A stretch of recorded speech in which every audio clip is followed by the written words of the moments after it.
Greetings, everybody. Welcome to the Wednesday, December 9th, 2015 episode of Free Webinar Wednesdays. This is Eric Cook, and I'm with WSI Internet Marketing, where we work with businesses and organizations on helping them better understand and leverage the power of the Internet as a strategic business tool.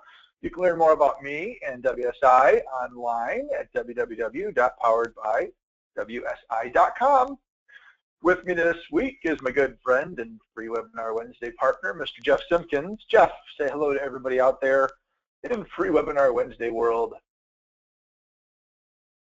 Greetings, everybody. This is Jeff Simpkins. I'm with Community Bank Consulting, Inc., and you can learn more about me and Community Bank Consulting at www.communitybankconsulting.com. Excellent. So I feel like I am in North Carolina, Michigan. We had a good friend come over this weekend for dinner, and he's got one of the little Nissan Z, if you're in Canada, you say Nissan Z sports cars. And he said that in all the years that he's owned it, he has never driven it in the month of December. And we have no snow. It was close to 50 degrees this weekend here in Michigan. I got in some awesome mountain biking on the trails. It just feels like winter's never going to get here. So I'm kind of hoping Santa Claus is going to see some white stuff when he shows up, but I don't know. I bought a fat bike, and I've been riding the heck out of that, and I'll be honest, it's been nice not having to slip and slide on the snow, although the fat bike's pretty much going to ride over anything that you want it to. It's like pedaling an SUV. So, have you had any snow?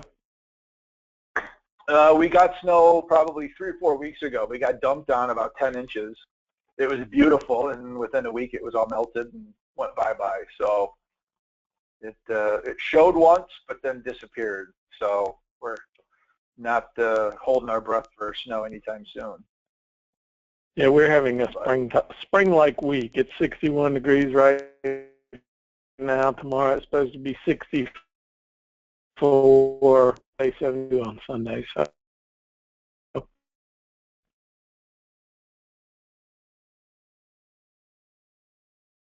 a few days to enjoy.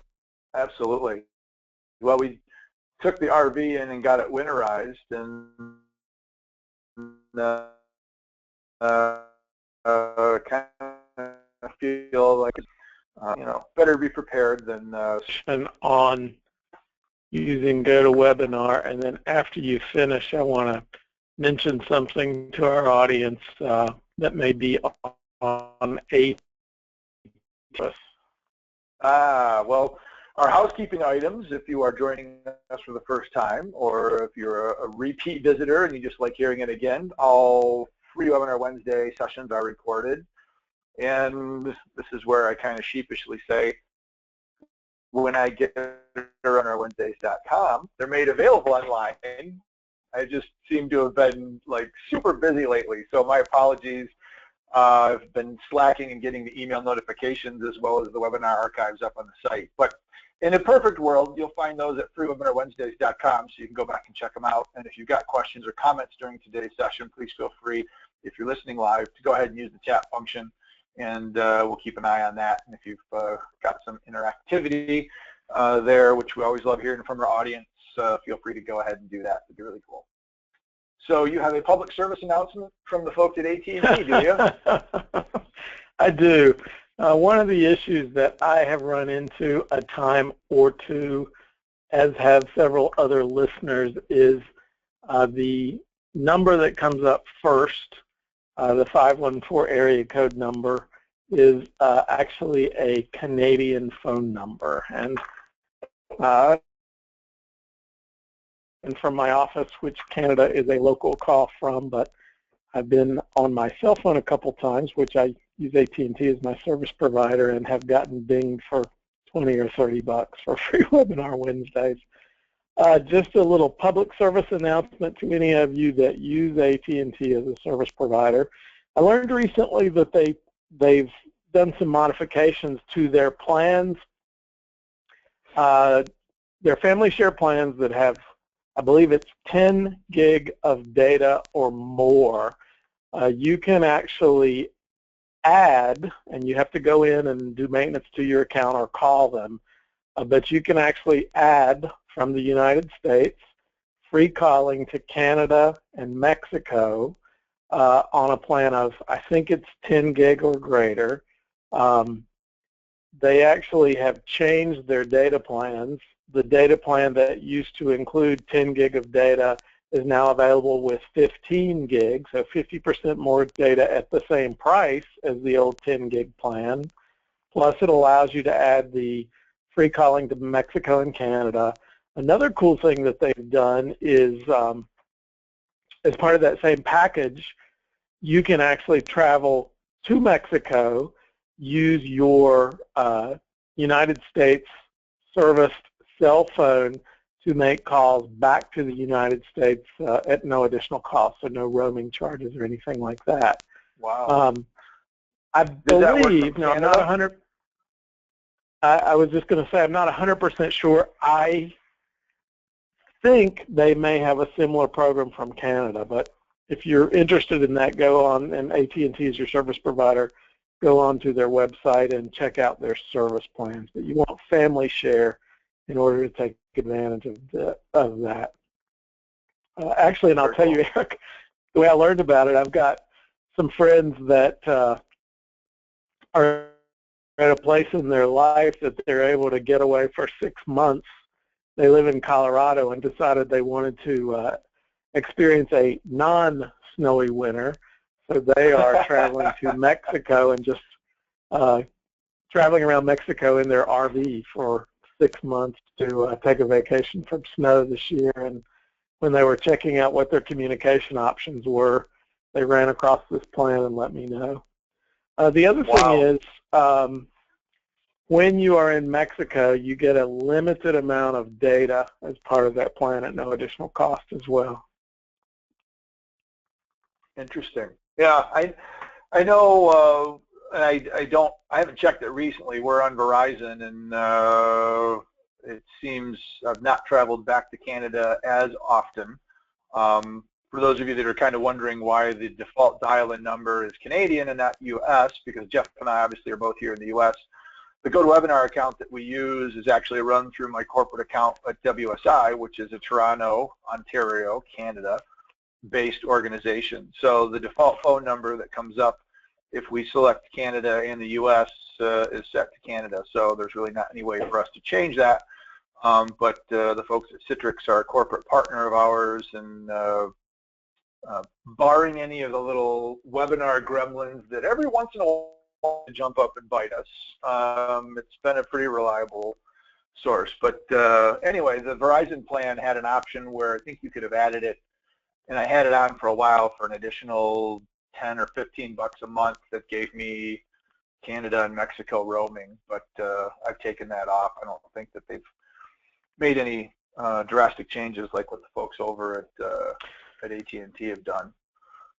The other thing the AT&T modification does, I mean, I've gotten dinged a couple times for text messaging, even to Canada, like, I don't know, 20 cents, 50 cents a pop. If you switch to this new enhanced plan that costs the same, you get free text messaging from the United States to 120 countries. Yeah. And my guess is AT&T is doing this for competitive reasons against T-Mobile. I think T-Mobile has added some pretty lucrative or some pretty attractive international roaming plans. Yeah. Speaking of T-Mobile, you're just kind of jogging my thought as we talk about competitiveness in the mobile phone carrier world. One of the platforms, I don't know if you've heard of this before, but it's an effort from Google called Google Fi. And what they have done is they partnered with T-Mobile and Sprint, but they also have enabled Wi-Fi calling on their Nexus devices.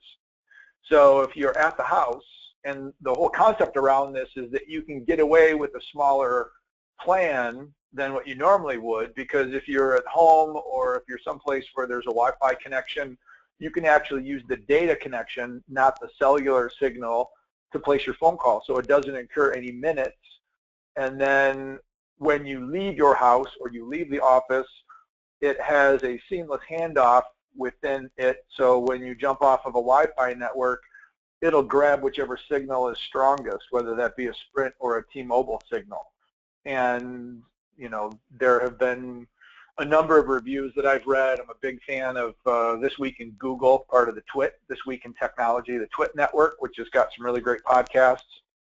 And Leo Laporte tested it, and there's several people within those different webinars and podcasts that have used Fi and say that the handoff actually works pretty good. They'll leave the house, get in the car, drive down the road, and the person on the other end never even realizes that you've actually taken off and switched networks. And if you get out of a Sprint signal and T-Mobile is stronger, it's going to flip over and grab a T-Mobile as well. So you've actually got two networks to work with, plus Wi-Fi based calling.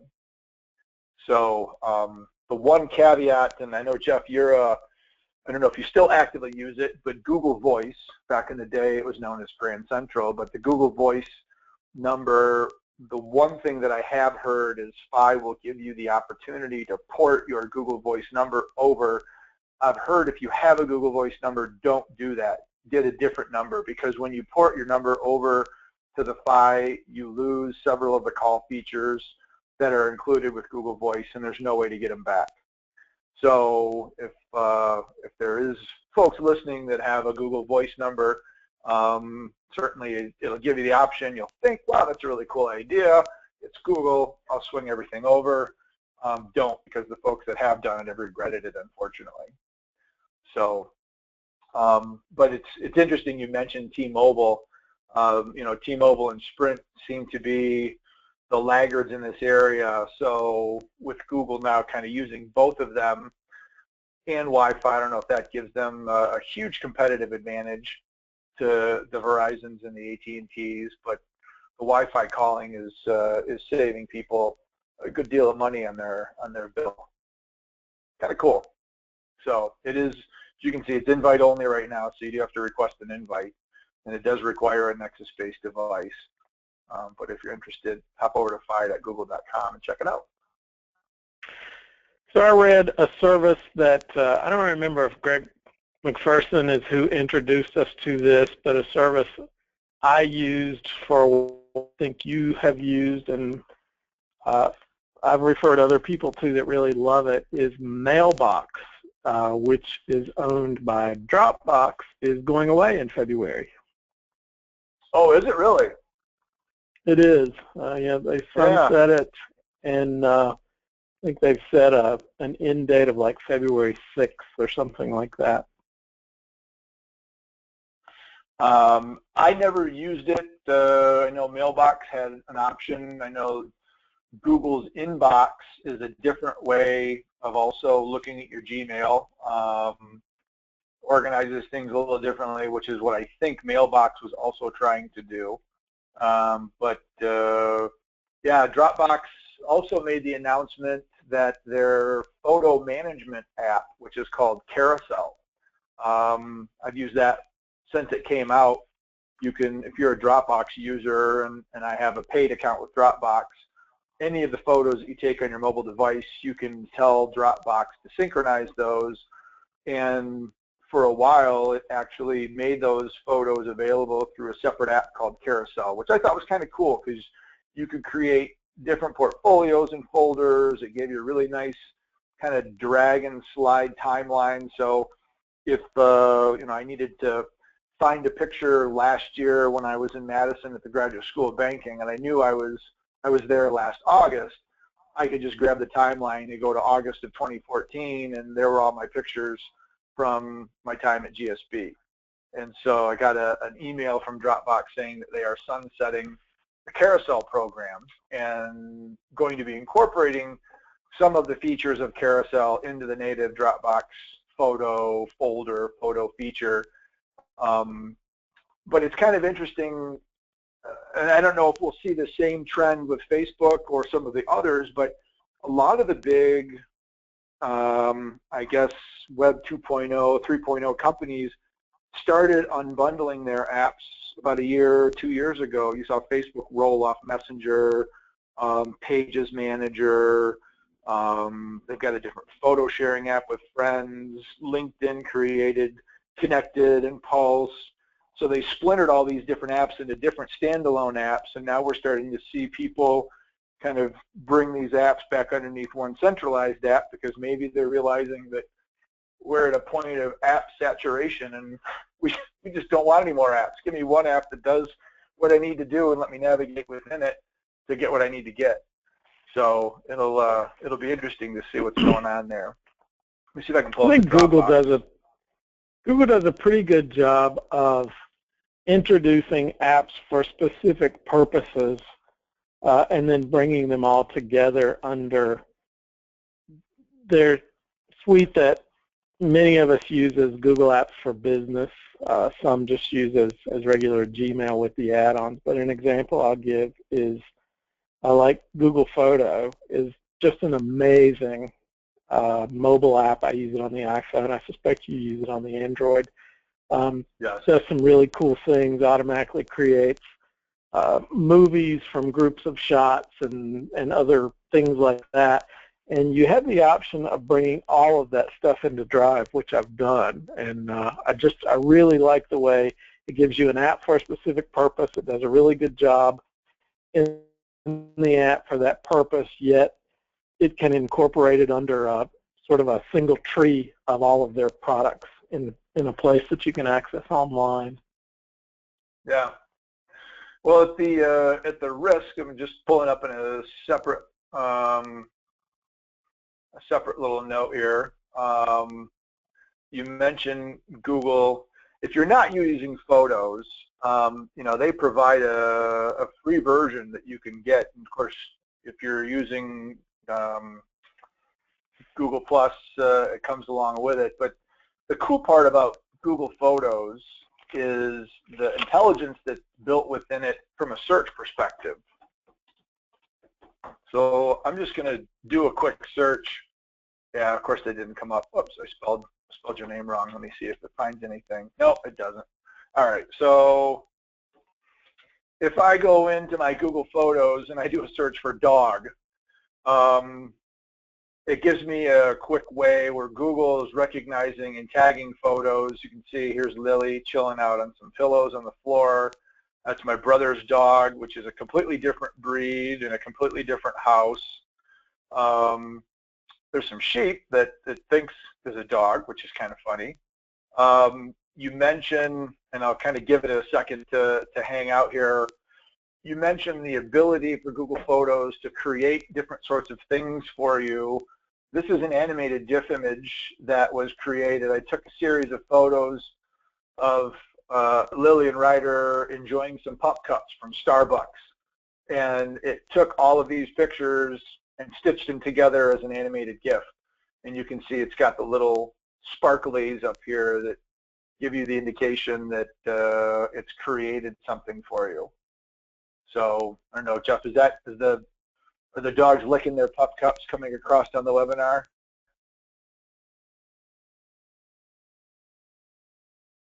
I think I might be again, Eric. Jeffrey. Yeah, is the animated dogs enjoying their pup cups coming through via the webinar screen share? It is. Yeah, it is. Yeah. Yep.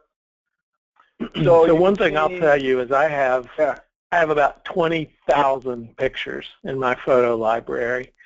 And sort of like with my music, I keep it backed up on several places. It gets backed up with my backup service. It gets so I use kind of Photo from Apple as my hub for all of my photos. Everything that's in Apple Photo then goes over to Google Photo. It also gets backed up on Amazon. But one of the things that I'll tell those of you that are creating the animations on Google Photo is you actually have to go into it and save it as a movie for the animation to actually get picked up on Apple Photo. So there's some tricks to getting those to move from application to application. Yep.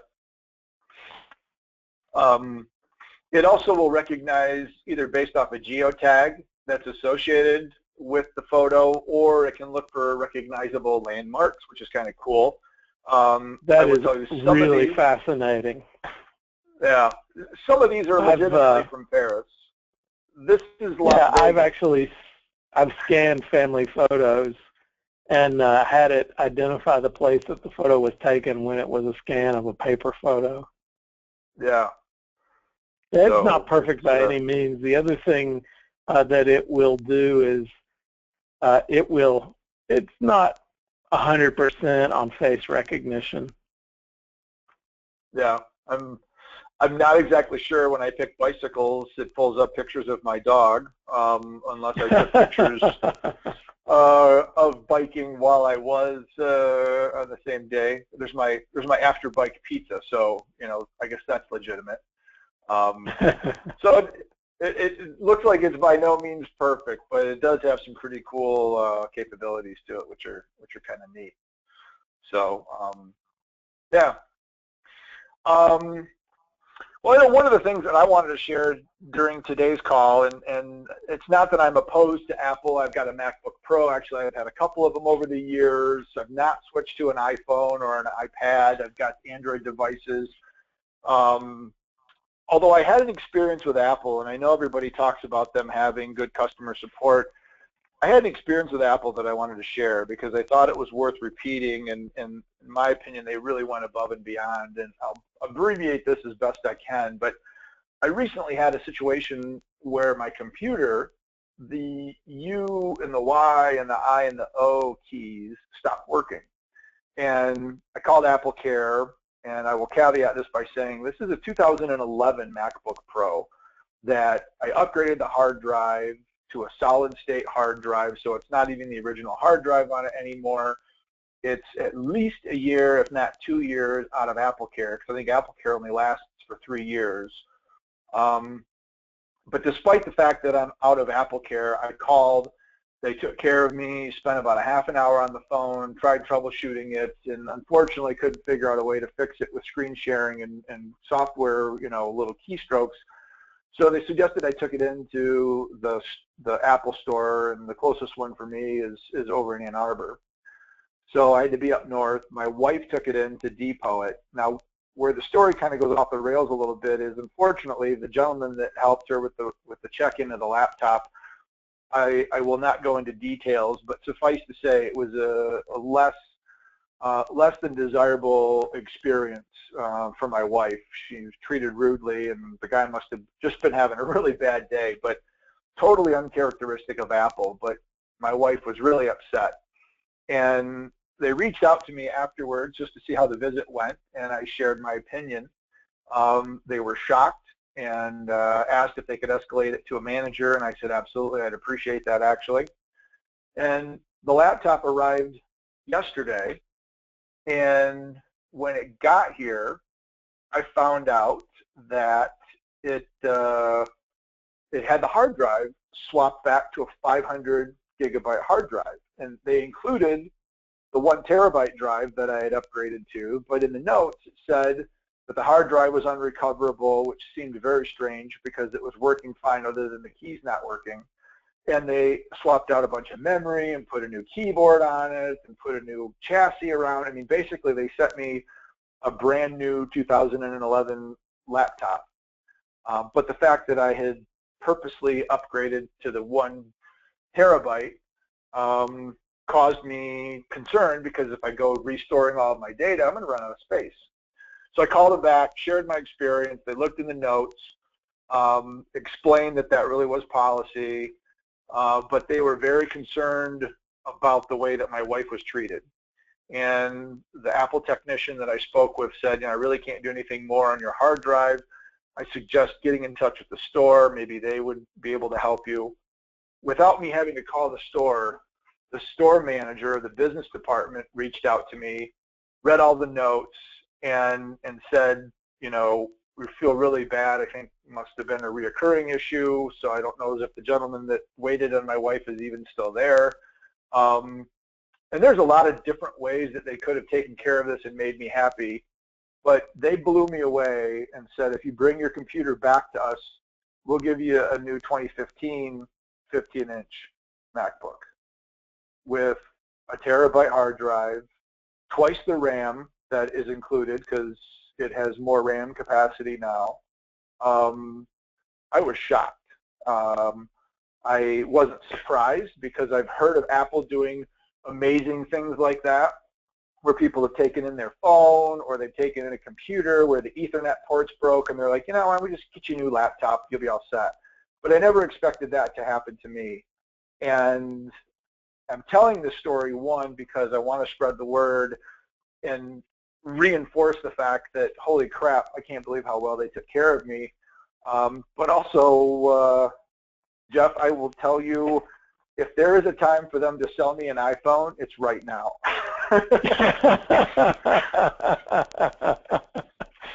Oh, that's funny. And I will. So I don't know.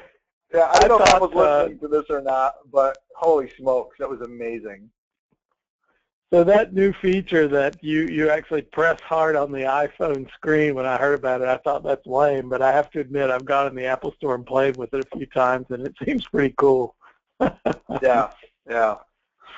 So are you willing to share with us how much this new MacBook cost you? It's not going to cost me anything. They're going to give it to me. You had to pay for the repair, didn't you? Yeah, the repair I think was a couple $100 because it was outside of warranty, and that's fine. Man, you know, there's and their cost probably isn't obviously nearly what retail is. So I know that there's some pretty significant markup in all of these, and for them having a fanboy out there sharing the story, not that everybody's going to be able to send their wife in to get poor treatment and get a free computer out of it. But I was going to say, Alicia should send a thank you note to the jerk that gave her such a bad time. I was going to, and depending on a $4,000 computer with a really, really upset wife that isn't willing to help you in the future, may not even be worth it. So you kind of have to pick your battles there. But, I've never hesitated buying a MacBook. I know that they tend to be a little bit more expensive than others, and I've been running off of a Lenovo in the interim, which I have as a backup for this exact purpose, and that's been a great machine. But I'm willing to bet that Lenovo or Toshiba or anybody, while they certainly would take care of you, I have a hard time believing that the level of resolution where it would be somebody just he called me up and he said, hey, it's Matt at the business center. I talked to my colleagues. It was funny. He said, unfortunately, you are going to have to come back to the store. And I'm like, oh, great, what's he going to do? He says, but when you get here, we'll just swap it out for a new one. And I was just about like, okay, well, I'm just going to get in my car right now then. So that's not unfortunate at all. I'm happy to do that. So, think about, and I guess I'm telling that story also to think about, because when things go sideways in your business, it may not be you, it might be an employee, it might not even be a situation that you can control.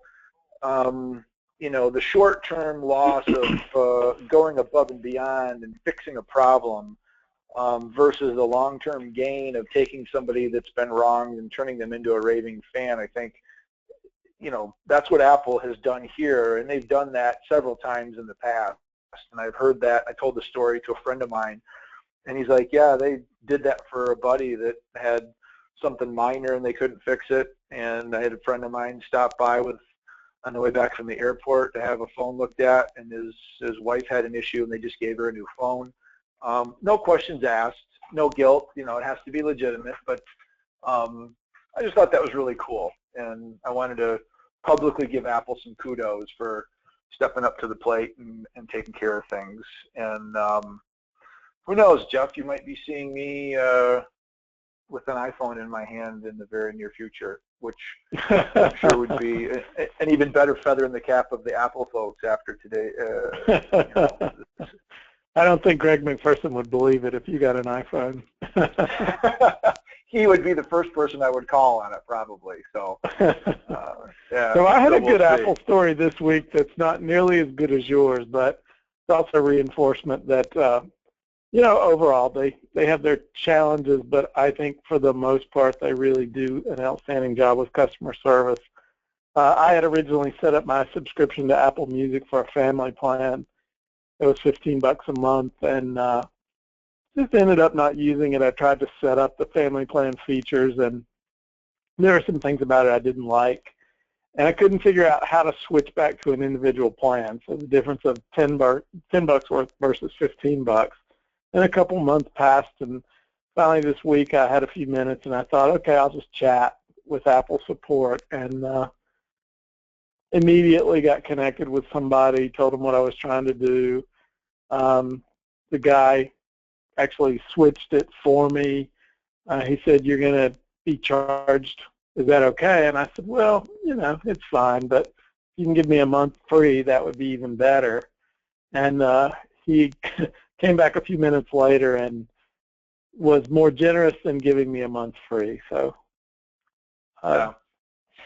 not on the level of your experience, but also something that I really appreciate. You didn't get a MacBook Pro out of it. I didn't, but still made me, didn't do anything to change my feelings of loyalty towards Apple. Yeah, so just a good experience. So I got a couple follow-up emails from some of the other guys in the department, and of course I called the senior technician back and thanked him again, because obviously he put some notes in the case that kind of gave everybody all the information, and I resisted the urge. I typed up the email when I gave my feedback, and I let it sit for a little bit, which I would advise, because when you are emotional like that, you may say some things that you'll regret. So I let it sit for a little bit. I went back and I reread it. I changed a couple of things. So I tried to keep it professional and constructive, which is maybe sometimes uncharacteristic, especially if somebody's being rude to my wife. I usually am going to get my claws out and be very confrontational and jump right back at them. But they said that, you handled it the right way. You gave us, the facts and didn't get emotional. We really appreciate that. You could have gotten very upset. You didn't. So obviously this is something that you thought about, and we're apologetic about what this did to your wife. And we really want to make sure that you leave with a good taste in your mouth with Apple and do the right thing. So it was cool. I was very, very impressed. So very good stuff. So Friday I get my new toy. Now the only downside is I have to reinstall everything and get it set up, but that'll be a labor of love, I suppose. I'll be doing it with a smile on my face over the weekend, so it's all good. It doesn't tend to be that hard with CrashPlan or similar services. Yep. So shouldn't be too difficult. My biggest challenge is just going to be network connectivity. Might have to stop by the local coffee shop and see if I can borrow their Wi-Fi for a little bit. Who knows? So a couple of things that I kind of had on my list to chat about.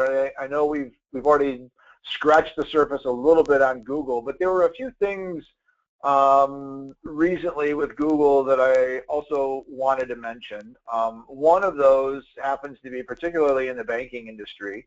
So for the bankers that are sitting in on this, maybe pay attention. The website, thefinancialbrand.com, actually had an article talking about this. But Google has been known for, obviously, its search prowess, and it has Google Shopping, and there's been discussions and talk about them creating an online shopping service that could potentially compete with the folks over at Amazon and eBay. They have recently launched, and it's only in select states now, but they've recently launched a Google Mortgage service, and it's been in the UK under a slightly different name for about a year. But what's going to happen over time here in the States is if you are looking for a mortgage loan, you can go and start a search and put in information, and Google will aggregate mortgage information. And it looks like right now they're working with the primary partners at Zillow and LendingTree.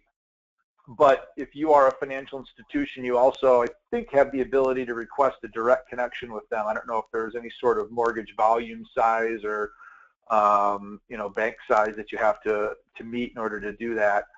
But whether you are a bank or a consumer or you are in a business that also offers a product that could very well be the next target on the Google, it's kind of interesting to see, how this works. I know that there's a service out there called MortgageBot that has had a platform called Mortgage Marvel for a number of years, which aggregates MortgageBot client sites, and MortgageBot provides services for online lending to banks and credit unions. And you can go to Mortgage Marvel and you can kind of do the same thing. And LendingTree has always had the tagline, when banks compete, you win. Google is just basically taking that to the next level and doing it themselves. So if you're interested in buying a house, you can go into purchase mortgages, for example. You can plug in, now zip code wise, I can't get a quote here in Michigan because they're not in Michigan yet, but you can go in and essentially put in the information, indicate what credit score range you're in. If you want to enter more information, you can, and then that will just further help with the validation process. And then on the back end, banks are basically going to be paying for these leads for customers to get mortgage loans. So, Jeff, you work a lot in the banking space. I'm wondering, is this anything that's hit your radar yet? Is this something that you think your clients would be excited or scared about? I've got several of my clients that are just wondering, how do we at least get included so that our mortgage rates will show up as an option? What are your thoughts? I think this is the way that the financial services business is moving. There are so many places that you can get financial services type products today. I think that, I did a presentation for your banker series recently on branch transformation. We didn't really talk about this, but I think part of branch transformation for community banks, the group that I specialize in working with, and you do as well, is that the branch not only has to make a transformation inside the brick and mortar or the physical spaces, but it also has to integrate services and tools that are available outside of the brick and mortar space. And I think this is an example of one such tool. And honestly, I think financial institutions that don't embrace this they're really missing the boat. What about you? You come from banking. Yeah. You actually worked in a bank more recently than I did. I'm interested in your thoughts. Yeah, I agree. I think the challenge that this is going to present for a community bank, because I'm an avid component of the community bank model and the smaller institution. The challenge that they're going to have is if they have to participate through a LendingTree or a Zillow, those are services that cost money.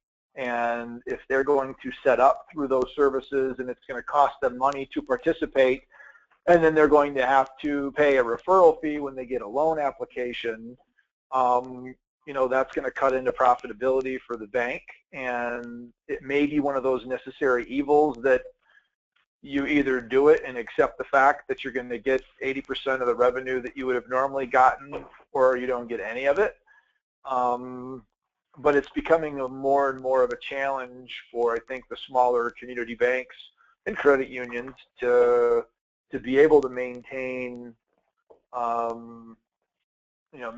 their viability as more and more things. Because what's going to happen here is the big banks that are able to offer the great rates and have the money to pay for the services and the fees are the ones that are going to come out of this. And it's, not that everybody is going to go to Google for a mortgage, but the next generation, it's kind of the Google generation. We go online and we search first. People that are our age, if we need a mortgage, we're going to go back to the company or the bank where we got our first mortgage and where our checking account is. We've got that sense of loyalty. But again, I know you and I talk a lot about banks because that's our background, but I think just from a general consumer perspective, whether you're an attorney and you've got services, you know, like LegalZoom and other sorts of, you know, that can displace you. Well, you know, why would I call my attorney when I can go on to LegalZoom and I can get, you know, information that way, or I can download an LLC form. And then if I want to talk to an attorney, it costs me $50 versus $150. I think the digitization of the search process and the information gathering, I think, is one that is going to cause lots of different industries a challenge and cause them to rethink their business model. You know, you go back, you mentioned your branch transformation, you know, webinar you did for me last month. You know, one of the options was an intelligent ATM machine, which replaces several people tellers with technology. And in that cost savings, instead of maybe that money running to the bottom line and saving money, maybe the cost savings that you experience from creating a more efficient process has to be used as an expense to be visible in different market areas. So it's a break even, and you just increase your visibility, but you're necessarily not saving money or making any more money, but you're allowing yourself to maintain status quo or possibly go up a notch. But it'll be interesting when this starts rolling out into different areas, and if it really is just big banks only, or you know, the Quicken Loans and the big mortgage brokers that are there dominating because they can offer maybe the lower rates because they don't have as much overhead as a traditional bank. But then you get into service-related issues and, you know, who's servicing the loan, who do you go to if you've got a question. None of that really matters until something happens and you need to get in touch with somebody. Having a community bank taking care of your mortgage certainly has an advantage in those instances. And I just don't know if that's really going to be conveyed through a service like this when you're just shopping on price only. So anyway, curious if any of our live attendees have got any thoughts on this, but I think it's a sign of things to come. And again, last week's show, I talked about how awesome the Amazon app was because I was able to, you know, look at stuff and do impulse buys. Some of the things that I bought, I very well could have bought from a local store or a local retailer, but I bought them on my phone and I bought them less expensively. So, you know, it's I guess a catch-22 when it comes right down to it.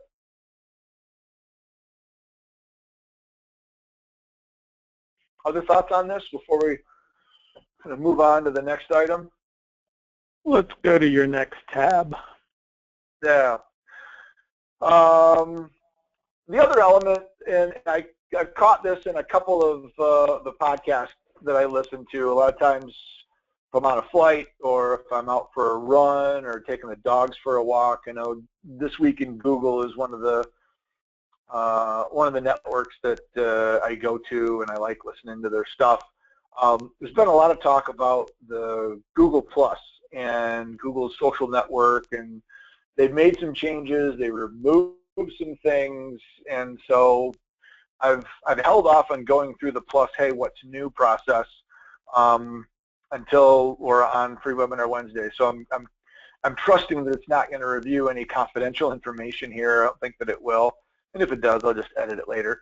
But if you are using Plus, you know, I've enjoyed Plus. It's been a pretty cool platform to get information. It's not as cluttered, probably because there's not as many people on it as maybe Facebook. But it's got some real nice advantages. Unfortunately, they didn't really take off. I think the two things that really were popular with Google Plus, and we've already talked about one of them, was the photos. I think the other one is the Hangouts functionality and the ability to do a webinar with screen sharing. They've recently allowed non-Google accounts to be able to join a Hangout, so you can use it almost as a Skype type replacement, and you can send an invitation to somebody, and they don't have to log in with a Google Plus account if they don't. They just need to give them, you know, tell us about yourself, what's your name, and what's your email address. So those two things I think are going to live on, but all the other stuff that's been associated with Google Plus, like circles and news feeds and communities, I think are going through some changes. So if you've not been to your Google Plus page for a while, Google will know that you've not been there, and it's going to kind of give you an introduction to the new Google Plus. So if we click on Let's Go, it's going to kind of go through, and now you can see what was my profile now has switched over into the new profile. And maybe I should have taken a screenshot before, but you now have a different layout, and it's much more material design, kind of card-based. You can see that these are all the different interests that I've indicated. I can click on View All, and it'll give me all the different interests that I've added. So it's very much kind of streamlined. If I'm going to go in and talk about anything digital marketing related, you can jump right in, and now you can see all the posts. And instead of it being a linear type feed like what you have in Google, is you've got this card-based layout where all the different things are going to kind of start laying out that way. You can pop back over into your home area here, and then they're giving this new option called collections, which is a relatively new feature where you can take certain posts and you can either follow things that other people have started to create. So if I want to go in and take a look at specific golden retriever photos or digital marketing, these are different collections and categories. You can see Let's Go. You can go ahead and do a search. So if I wanted to search for golden retrievers, I could go in and see if I could find anybody that's got a cool collection of golden retrievers. So now here's one that's got some followers, and then anybody that's got a golden. Not a tremendous amount of activity going on here, but just kind of gives you some ideas. So, you know, it takes still, you know, some commitment to force yourself to go to Google+. Most people are hanging out in Facebook, and I think I shared in our, there's Google+ and Facebook and a actual, you know, community right there. But I think I shared after I got back from our global convention earlier this year, many of the folks that came in that were speakers, you know, if your business isn't present in Facebook or doing advertising in Facebook, the reality is, well, people may not necessarily be going to Facebook to look for you like what they're doing when they do a Google search. The reality is that Facebook is where people are going to find you, and Facebook is providing the tools to be able to present your advertising to targeted markets and segments and activities and behaviors and characteristics. That just seems to be where everybody's at. So if you force yourself to hop out of Facebook and end up over in Google+, there's still a lot of great information here that you can glean. But you know, they've changed it quite a bit, and you're going to probably have to reacclimate yourself if it's something that you're interested in learning about. So Jeff, I don't know, do you ever spent much time in Google+, or has this just been an area that never really piqued your interest? I have barely touched Google+. I have people in circles, but have never really spent any time there. Yep. So, and from what I understand, even the circle concept, which I think in theory, and if you're not familiar with circles, just real briefly, what Google did when it came out with Plus is it came up with the idea of a circle being a group of people or a characteristic that anybody in that circle shares. So it could be your family, it could be business acquaintances, it could be customers, it could be prospects. And the whole reason around that is when Google Plus was created or released, there was a lot of hullabaloo going on about Facebook's privacy settings and the fact that people didn't know how Facebook was sharing their information, and people were worried that data was going outside of where they thought it was supposed to go. So that was, I think, Google Plus's big push that, hey, with circles, you have the ability to control who sees your information. So if you do a post and you only want your family members to see it, then you just share your family circle, and that's where it stays. The reality is, I guess, two things. One, Facebook has that capability now where you can create different lists, and you can create a family list and a business list and a prospect list and a customer list, but nobody uses it. And I don't know if nobody uses it because it's inconvenient or if they just don't know about it, but regardless, people don't use it. And I think what Google found was people weren't using that on an ongoing basis. It was kind of a cool feature when it was originally released, but it wasn't something that people were actually going to use on a regular basis, because when somebody goes to a social network and they want to share something, they just want to share it. And you think about Twitter, you either share it or you don't. It's either public or it's not. And I think that's the mentality that most people now have. And I don't know if it's people are just getting lazy and they don't care about privacy, or if they're over it or more trusting, or whatever the case is.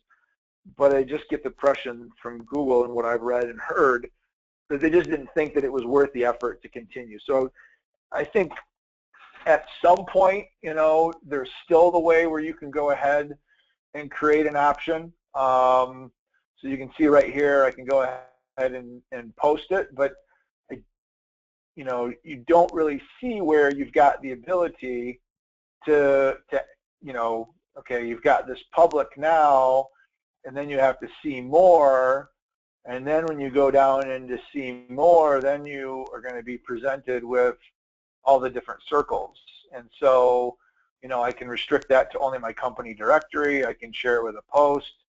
But if I scroll down to the very bottom, now you can see I've gotten to my circles. So if I want to share this post only with people in my banking circle, or only with other people that have been free webinar Wednesday speakers in the past, it's quite a cumbersome process, and you're not going to want to go through that for every single one. So they continue to, I guess, push that a little bit further away from the experience, and just realize everybody just wants to be a transparent, open book, and when you post, it goes, and that's just the way that it's going to be. So I don't know. We'll see.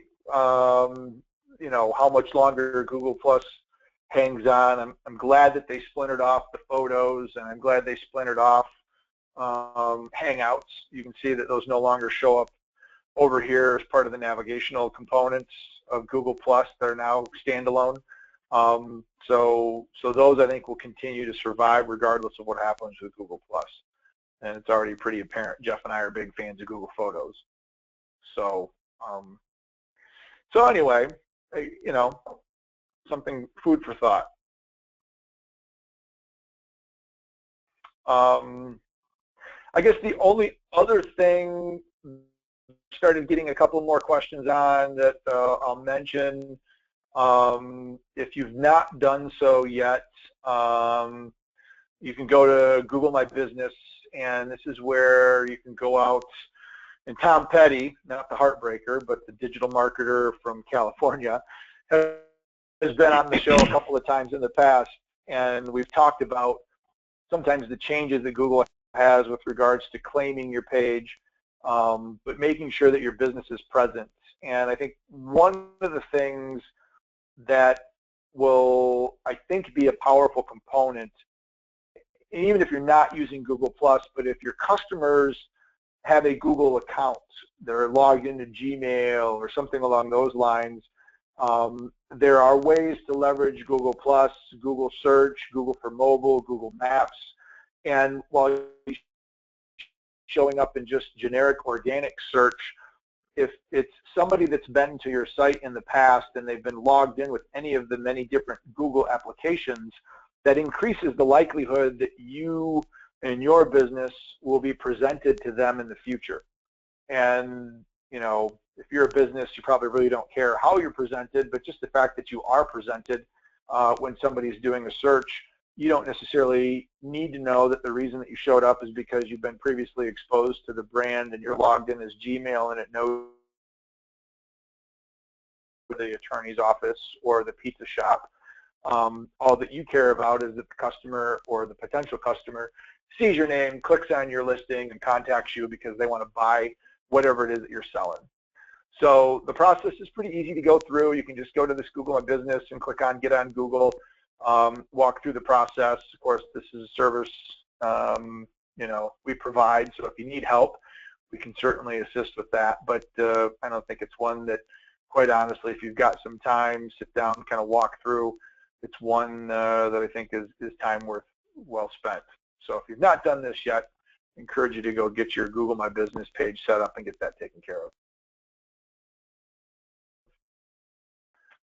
Free hour, and I had my little check marks on my description that you want to mention before we adjourn.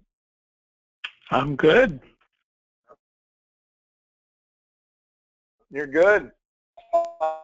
I'll plug in last week, and this is Jeff. Remember, I had put the announcement out for episode 9, but I hadn't put the link to actually register for it. So I'm very excited. Deborah is going to be joining me for episode 9 on legal technology and social media issues. And granted, it says for community bankers, but really any of the things that a business, particularly in the area of policies and procedures. I've seen her slide. She's got things on mobile devices and bring your own device and Bitcoin and alternative payment currencies.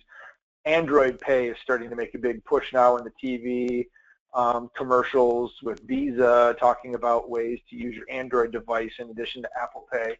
So if you've got availability next Tuesday at 3 p.m., go ahead and click on this big old green button here, and this will take you to the registration page where you can reserve your spot and join us for next week's episode. And we'll look forward to hopefully seeing you there. So with that, I think we are done for this week. We'll put this one in the can. Thanks, Jeff, for being my co-host as always. Maybe next week we'll be touching base and I'll have snow here, but I'm not going to hold my breath. So,